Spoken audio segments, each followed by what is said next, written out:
fun and informative podcast all about training working dogs, look no further than the LWDG Pod Dog. This weekly show is hosted by me, Joanne Perrott, founder of the Ladies Working Dog Group, and I chat to experienced trainers and experts in the field who will give you helpful tips and advice. Whether you're just getting started or you've been working dogs for years, this podcast will have something for you. So pull up a chair, pour yourself a cup of coffee and tune in to LWDG Pod Dog and let us help you build a better bond with your best friend. Hello and welcome to another episode of LWDG Pod Dog. This week we're talking about the fact that training your dog isn't meant to be complicated. Joining me for this week's amazing podcast is LWDG Group expert Claire Denier. How are you, Claire? I'm very well, Jo, thank you. How are you? I'm very interested in getting into this topic because we see quite a lot within our community, a lot of terminology, a lot of confusion. It's a world full of like acronyms, abbreviations, ideas, and in it all can be very much a confusing space to learn. And we want to talk to you today about how we remove some of that confusion and get it back to being a simple process, as simple as possible. So before we start talking about how we don't make it complicated, why do you think there's so much terminology confusion at the moment? It's an absolute minefield out there. And first of all, there is so much access to stuff now. You've got the internet, you've got YouTube, you've got Facebook groups, you've got Instagram. And they're things that if you go back maybe, I don't know, I only joined Facebook probably about, embarrassingly, probably 10 to 12 years ago. it wasn't, a massive amount of time ago. I don't remember exactly when it was.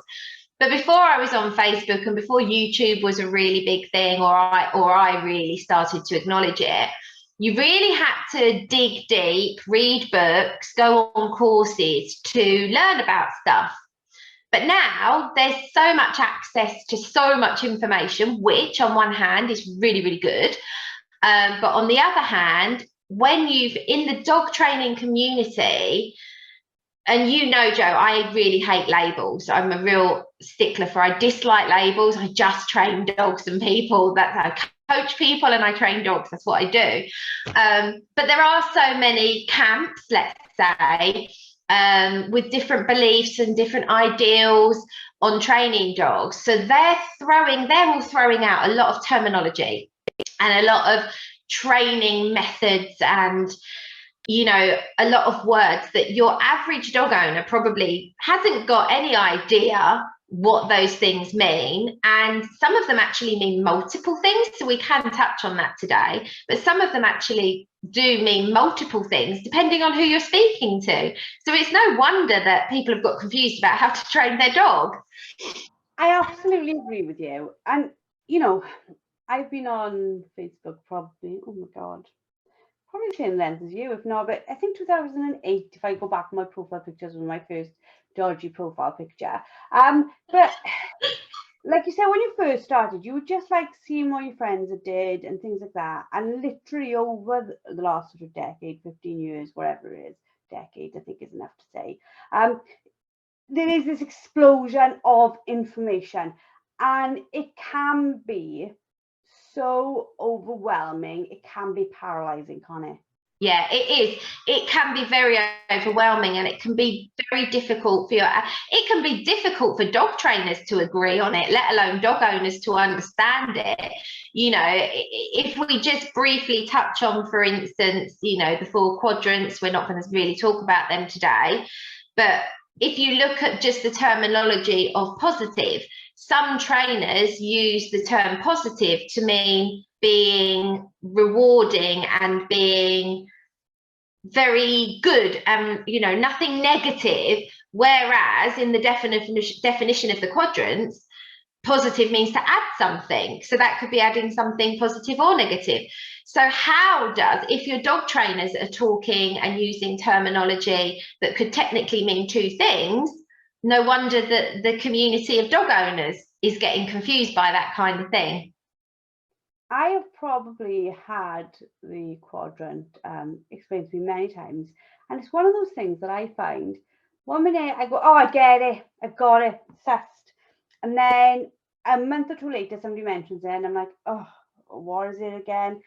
But like you said, when we're talking about not making our dog training complicated, how much of the quadrants does a dog owner actually even need to know? They need to know them all. And actually, okay, so this is taboo, but in my opinion, as a dog trainer who works with every dog individually, you can't use one without the other. In some way, shape, or form, you're using all four of them. However, you might heavily use one much more than the other. And this is again where this terminology is so complicated, because you've got people that say they only use positive methods. Well, is that adding something that will decrease the behavior, or is that adding something that will increase a behavior? It could be either, but a lot of them, when they say positive trainer, just mean I only do good things, I only do nice things, but that's not the real scientific definition of it. So but really, if you think about management, when you manage a dog on a lead or a long line, you can't possibly not use all four quadrants when you're doing that kind of thing. It's impossible. But obviously, we're not doing a podcast on the quadrants. But it's just explaining why this is so complicated for the owner to understand, because the terminology and the words get thrown around a lot without people really understanding, or they may be using it in a different way and people don't know that. I think you're absolutely right. There's like you said, it isn't about the quadrants, but we've got to start there, because I think a lot of the terminology is somewhere loosely based on a dog trainer's knowledge, and not just so much a dog trainer's knowledge of the quadrants, but when, like you said, when you talk about a positive only trainer or positive trainer, and I don't mean this in a derogatory way at all. I mean, you know, I love you all dearly, but in most pet owners with their first 8-week or 12-week-old puppy, you basically are saying, I'm the tooth fairy trainer. I'm nice. I'm always going to be nice to you. I'm always going to be nice to your dog. And that's like how we perceive it. And I do say we because I class myself as somebody who is still very much learning. So when you then look at all the other things and all the other conversations, because I do think as well, when you bring social media into it, not only are you battling as an owner with all the concepts and ideas, but you also see very in-depth conversations amongst trainers put out on social media platforms. Yeah. So yeah. Me with my 12-week-old puppy, start reading your business page or your personal page, and then the concepts are going on and the conversation going on is very much a professional development level conversation, and I'm like, oh my god, I just thought I needed to teach Behaviour how to sit and come back when I called him. And that's the risk, or that's the downside of there being so much information out there. So when I have a conversation with a fellow dog trainer, or let's say I'm on a course and I'm talking to another trainer, I might use a lot more of that terminology because I know I'm talking to somebody who understands that terminology with me. If I'm talking to an owner, I will speak without using that terminology to make it. And that's what I kind of want to talk about today, is actually how to get an owner to read and understand the dog without having to worry about all that terminology. Because it's great if they want to learn it, we can teach them it and we will teach them it, but not many owners really want to understand the scientific terminology that they're using to train their dog. They just want to train their dog. You know, that's what they want. And then it can be this sort of thing, like I've definitely been through it on my journey, where my husband would call it, because he's outdoor instructor, all the gear, no idea, right? And like laugh at it, the fact that I probably know quite a lot of theory from the work that we do, but my practice of that theory is nowhere near it. So I can probably tell you the theory now around something, and that's because of the amount of information I've taken in through what we do in the LWDG. very much that doesn't make it to a practical level on the field, if that makes sense.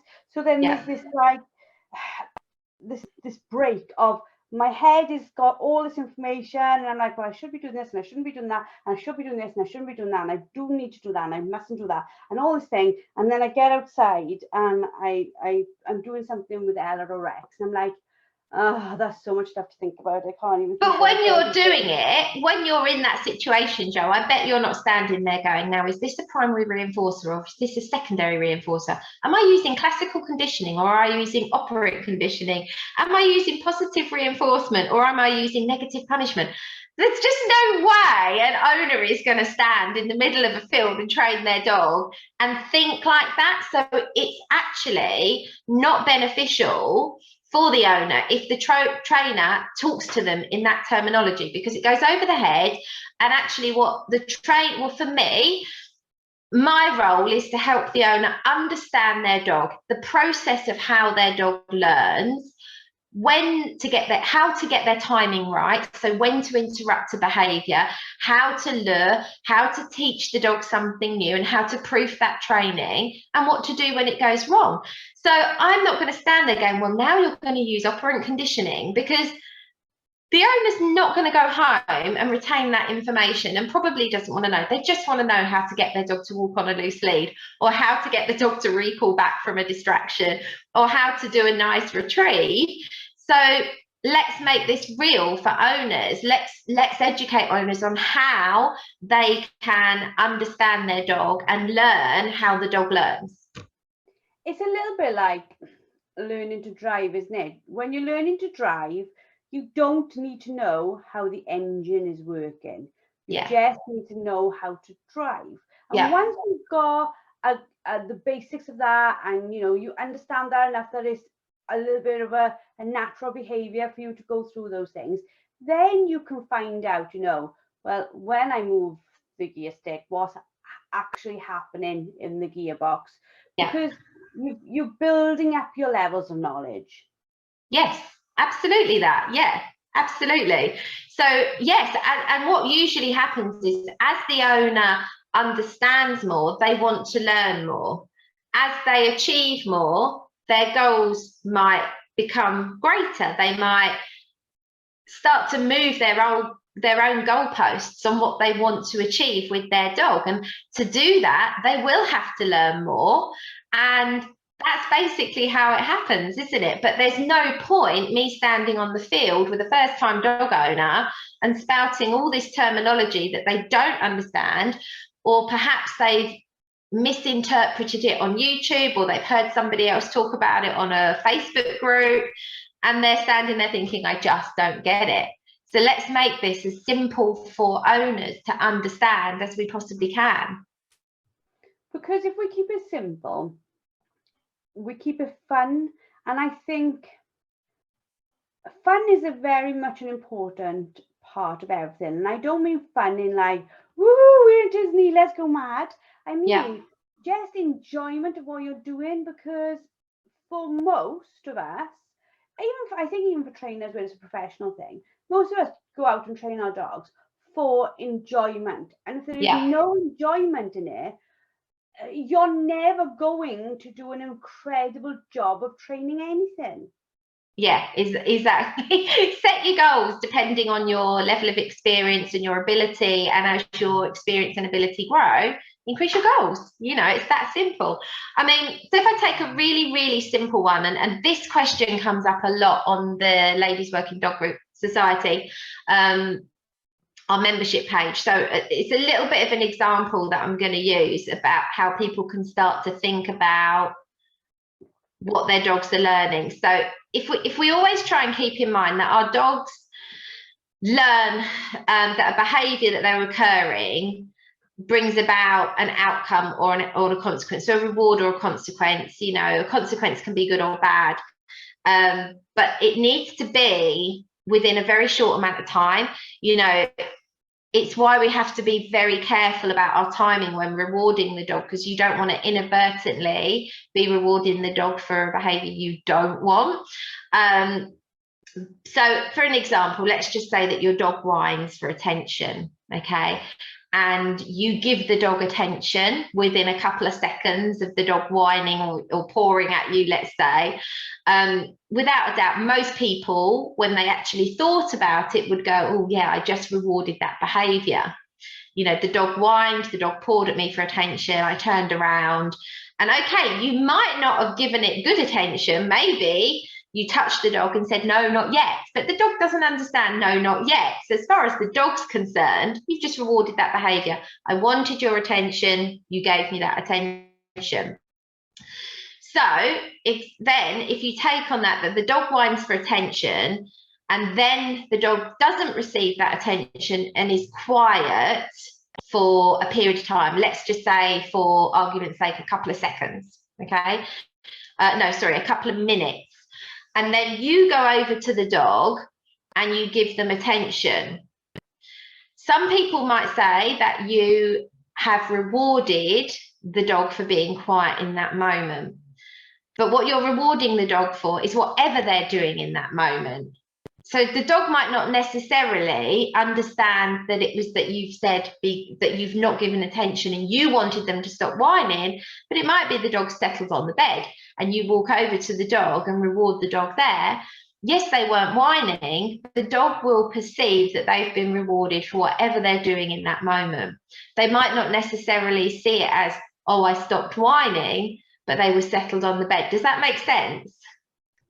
Yeah, and I think what we're talking about here, patterns of behaviour, they're probably the one thing an owner does need to grasp the concept of, because a lot of our training is around this one fundamental concept, which is dog does something, you do something, dog learns whether to repeat. It's correct. Yeah. Patterns of behaviour are exactly how dogs learn. The pattern that they go through, the pattern of behaviours that they go through in that moment will bring about a consequence, either good or bad. And that is how the dog will learn a pattern of behaviour.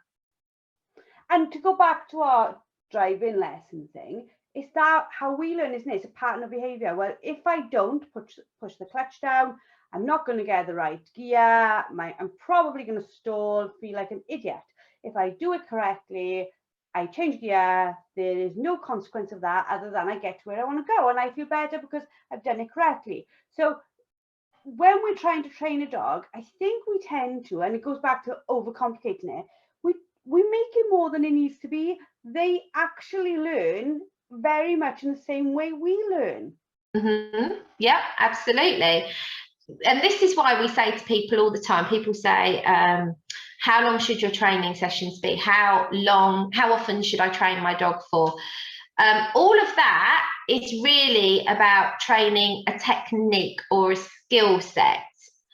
But owners have to remember that you are teaching your dog with every interaction. They're learning continually through life. So when it comes to training a specific task, let's say a retrieve or a stop whistle, yes, they might be staged training sessions to train that specific skill set. I'm going to call it a skill set. Whereas training behaviour is happening all the time. So the dog is basically forming patterns of behaviour through everyday life. Very often the owners only think that their dog is learning during that training session, but they are learning with every single interaction they have with you and the outcome of that interaction. And those behaviour patterns they're learning can very quickly leak into your actual training sessions. Does that make sense? That wasn't too complicated. No, it's absolutely fine. So if we talk about it again, it may be a way we understand as humans. An event will make us have a thought, which makes us have an action, which makes us have a consequence. And if we keep doing that same pattern, the same event, same thought, same action, same consequence, it becomes embedded in our behaviour, like cleaning our teeth. So with our dogs, we are saying even the simplest things, like how you respond to them not listening in the house Yeah. is the way they're going to respond to not listening out of the house. You've created a pattern of how they behave when you do something. Absolutely. So recall, we'll stick on that because you've just brought it up, so we'll keep it there for a second. So I say to clients very often, when I get contacted about recall problems, it's usually when something quite serious has happened. So it's usually the dog has perhaps run across a park and jumped up somebody, or the dog has run out of the house and crossed a road, and it could have, you know, that could have been life-threatening for the dog. Usually when you get that contact, it's when something very specific or dramatic has happened. But actually the recall breakdown has been happening for a long time, and it isn't at all that the dog doesn't understand the recall. It's that the dog has learnt through behaviours in the house, in the garden, that it can ignore what you're asking it to do. Well, you're not asking it. Recall, you know, is a recall, but the dog has learned through other things that are happening in day-to-day life interactions that actually your recall doesn't mean anything at all, because in the house you might call, let's just say for instance your dog's in the garden and you go to the back door and you call it, and the dog decides, well, I'm busy having a sniff up here, thank you very much, I don't think I'm going to come back on that recall, and you're busy doing something else in the kitchen. So instead of doing something about that and stopping the dog starting to form a new behaviour pattern, instead of going out there and getting the dog and bringing them in, or getting close enough to get the dog's attention and make sure they follow through with the recall, the owner thinks, I haven't got time for this right now. So they go back in the kitchen and finish what they're doing. And then the dog comes wandering in its own time. And the owner goes, oh, good boy, well done, gets a cookie out the jar, rewards the dog. The pattern of behaviour that dog is then learning is, when you recall me, it's optional until I want to come back, and I can continue to do my own thing until I want to come back. And when I do eventually come back, I'm going to be rewarded anyway. So there's then no incentive for the dog to recall immediately when asked to, because the dog's learnt through behaviours that have been happened prior to these big events or, you know, big situations, that they can ignore the recall. And for us, in our quest to keep it simple, if we can understand patterns of behaviour and just that concept, whilst we teach the dog all the other skills, we know enough, like learning to drive a car, enough just to get the basics in, don't we? We can learn all the other stuff and we can frilly it up as much as we want further down the line, but just understanding, even from a tiny puppy, when you take it out to the toilet, where it pees, you know, all these things, even like every time it goes to the toilet, saying toilet, it doesn't take the dog long to learn. Toilet means I empty my bladder. You know, it's those little things, and we just don't think about them enough. We just, instead of thinking about our interactions, we just get built up into these listening to or watching things on social media, and then getting lost in, oh, what is it I'm doing? Let's go into learning theory. Let's go into this. Let's go into that. And then we forgot what the dog's doing in the house because we're too busy thinking of a million other things. Exactly. I mean, and this is why it's such a minefield, and this is why this is such an important topic, because life is busy for everybody, and I think fitting technical training sessions into everyday life can be a massive challenge.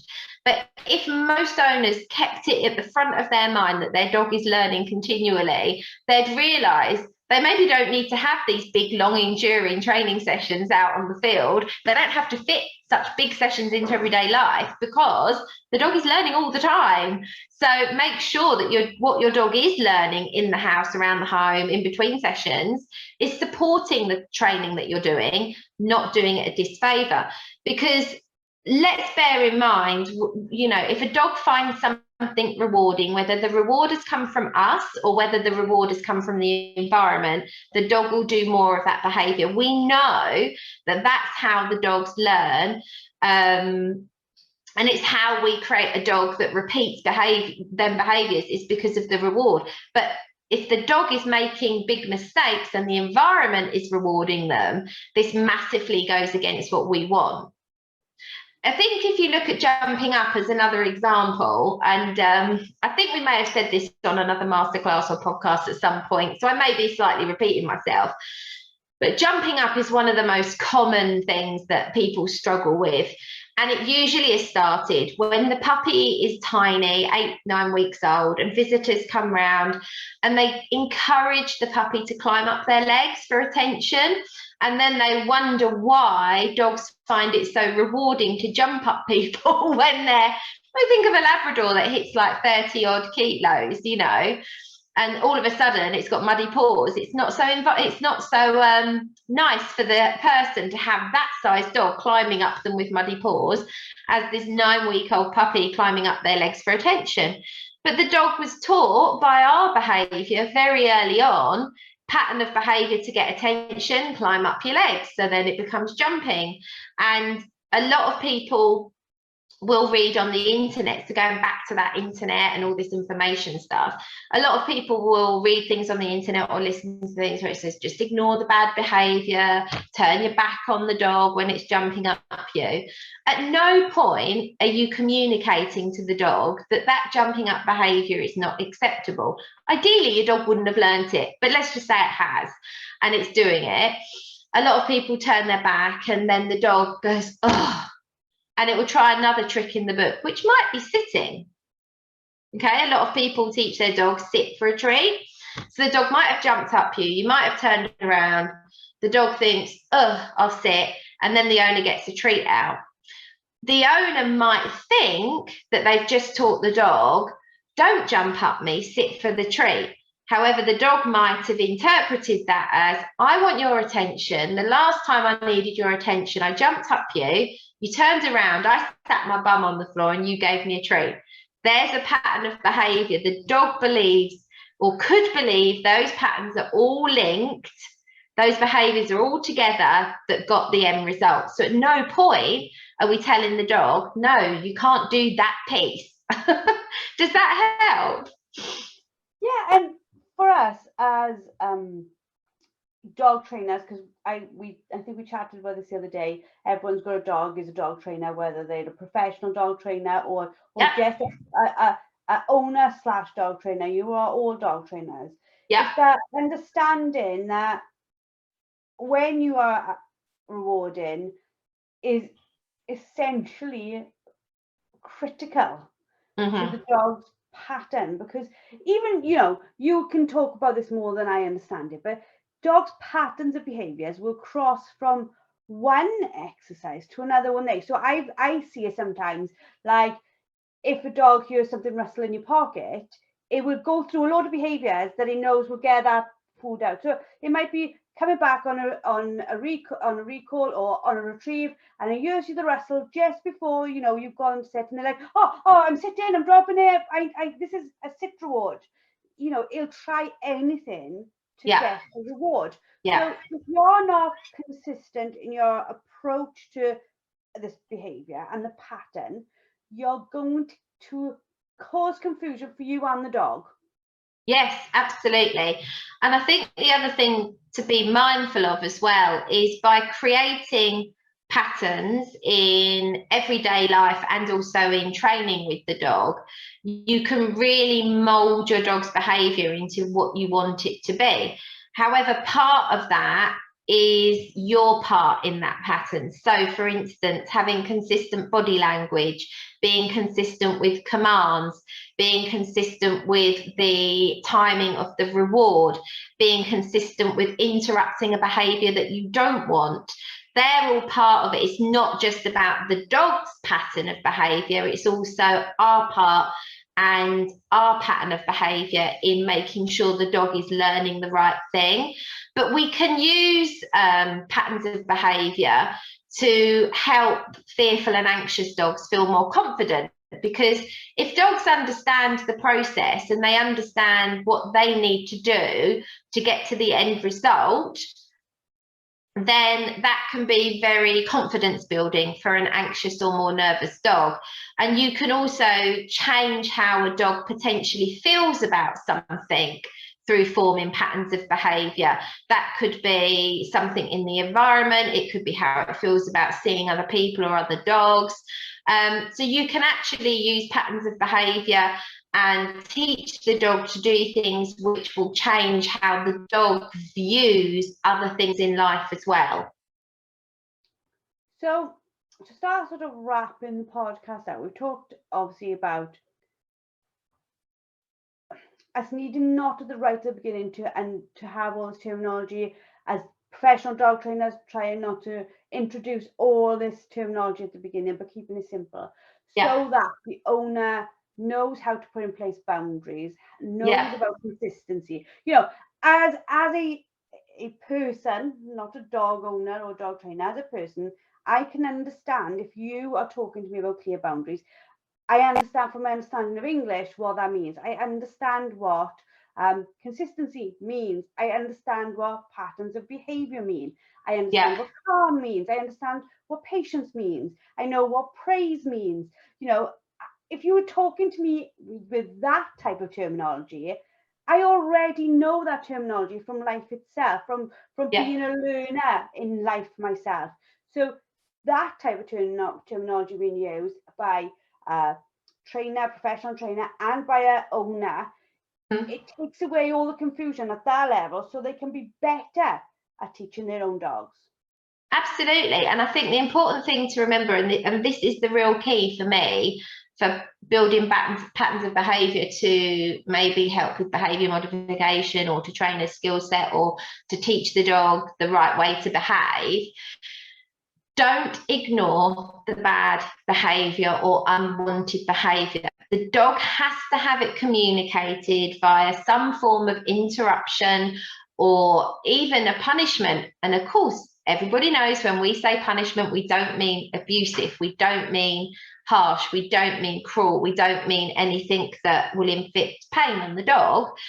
But the dog has to know which part is not part of the desired pattern of behaviour. But we then have to put the effort into changing the dog's mindset and building the appropriate patterns of behaviour that we want the dog to have. And so we can't just ignore the dog jumping up and wait for it to sit and reward it, because the dog will think that's part of the pattern. We have to say to the dog, it could be a verbal interrupter. You could say, very firmly, give the dog, you know, dogs can read our, and this is a whole nother podcast, dogs can read our body language, our facial expressions, even the way, our gaze, the way we look, very easy. So we don't have to be really mean and really growly with the dog. You could just say, and the dog will be like, oh, you don't want that. Everything about the way we look will tell the dog that wasn't part of the behaviour pattern that I want. And then we teach them the piece we do want, so that we're then able to reward them. If you think about it, like every time we say the word punishment, I'm never scared of it. I'm glad we use the word punishment. I'm glad we're not scared as an organisation to use the word punishment, because I think that is causing potentially half, if not more, of the issues we see in the general population with dogs. They think they can't punish the dog. But that punishment you just said, like go back to our driving lesson. Our car's stolen. Is our car's that was wrong. That's so true. Nobody went, oh my God, end of the world. The car gave me a feedback that I was doing that completely incorrectly. So we can't be scared to say and just say, like you said, that bit's not what we wanted. That bit is, let's keep going. Let's do that. Yeah. Do you think, if all, you know, tell me, what do you want people to take from this? So they've listened to us and they're like, oh yeah, I agree with this. I understand this. Yes, you're talking my type of way. I know what you're on about. What do you want them to take from it? Okay. What I'm hoping people will take from this is that they will, if their dog is displaying an unwanted behaviour or you're trying to teach your dog a new skill set. What I'm hoping people will take from this is they need to be able to read everything that's happening in the build up to the dog getting the reward. Okay, and is that pattern all desirable?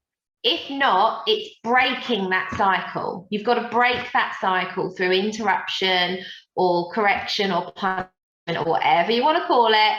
You know, like you, Joe, I have no problem with using the word punishment, but I understand that some people don't like that word. That's okay. But what I want people to take away from this is you have to break that chain to change behaviour. You have to break that. You have to teach the dog a new pattern of behaviour without that piece in it for the dog to really make change to the dog. If you think about the retrieve is made up of several components. It's not just one thing. It's the dog sitting in the heel position, being sent on the retrieve, running in a straight line, picking that dummy, turning, returning, delivering to hand, and then coming back into the heel position. Yeah, that's just it in fast motion. That's so many. But at some point, if the dog in that moment does something that we don't want as part of the retrieve, so let's just say the dog, okay, this is exactly how to explain it, I think. So the dog's sent on the retrieve, they go to pick the dummy up, they get distracted by something on the right hand side, they decide to disregard the dummy, run to the right hand side to go and sniff on something, wee on something. At that point, you have to communicate that to that dog. That's not what we want, okay? Because otherwise what will happen is the dog might, if we're lucky, come back, remember the dummy, pick the dummy, come back, and they take the dummy and reward the dog. And if the dog wasn't told at some point that that piece in the middle isn't part of it, the dog may believe that's part of the retrieve. Does that make sense? Does that help me explain how I would like owners to start thinking about what their dog's learning? Absolutely. So we are saying to our listeners, think about the pattern, think about what you communicate through the dog, through your behaviour. But in all that, if you understand terminology, great. But if you don't understand terminology, also great. You don't need it just now. You just need to know what it looks like correctly, what it doesn't look like correctly, and how to tell the dog that. Yes. We just made that sound far more simpler than it is, because I know when I go for people to be I think it's important for people to be successful. We need to make this as simple for them to follow. And then, once your understanding is growing, yes, of course, learn the terminology, learn all of the, different words that we use and the way dogs and all this. But just in the beginning, just think about setting your dog up for success, trying to stop your dog repeating unwanted behaviours, letting the dog know what's unwanted, and building a pattern of behaviour that gives you the end result you want. Fantastic. I think if you look at the way we teach new members, they come in, we say start with a hot mess handler, understand the skill set. Then, go through the other 50 odd at whatever level you feel you are and learn all the rest. This month we're talking about dog communication, learn that. But first of all, get that hot mess handler commands within it nailed in your head, because a lot of what we do when we train our dogs, people say, I go to a dog trainer. You don't go to a dog trainer, you go to a human trainer to train you to train your dog. It's very much an understanding that you are the linchpin as the owner in this, in that you need to understand what it looks like, what that skill needs from you before you try to expect it from the dog. Yeah, absolutely. And also, if something isn't working, change it. I say this all the time, Joe, you must get bored of me saying that one, but a good trainer, if something isn't working for you or for your dog and your trainer has advised it and it's not working, go back to your trainer and say, this isn't working, I don't know why. Give your trainer the opportunity to then say, okay, let's try something different with your dog to get the right message across. Don't be afraid to do that. Absolutely. Thank you very much. As always, an amazing podcast. I'm sure everybody's going to love it. Please let us know in your comments, hashtag LWDG Poddog, in your social media posts. Let us know what you think. We are always open to listening to you and actually love listening to you. For those of you who are members, please go make sure if you haven't been and done the Hot Mess Handler already, go do it. It is really, really important. It's a great place to start. It also fill you with confidence before you start developing the further knowledge, the further levels of your knowledge and training. Thank you very much for another incredible podcast, and we look forward to speaking to you all next week. Thank you for listening to LWDG Pod Dog with me, Joe Parrott. Now, we all know training a dog takes time, energy and patience, but our lives can be really, really busy. Don't worry, the LWDG has got you covered. Join us for our free planning workshop where we'll show you how to use short 10-minute training sessions each day to fast forward your dog's education. Our experts have years of experience in training dogs and will help you get started on the right foot. Register now and start making progress with your furry friend today. Go to our Facebook page, the Ladies Working Dog Group, and click on the pinned post, or visit www.thelwdg.com.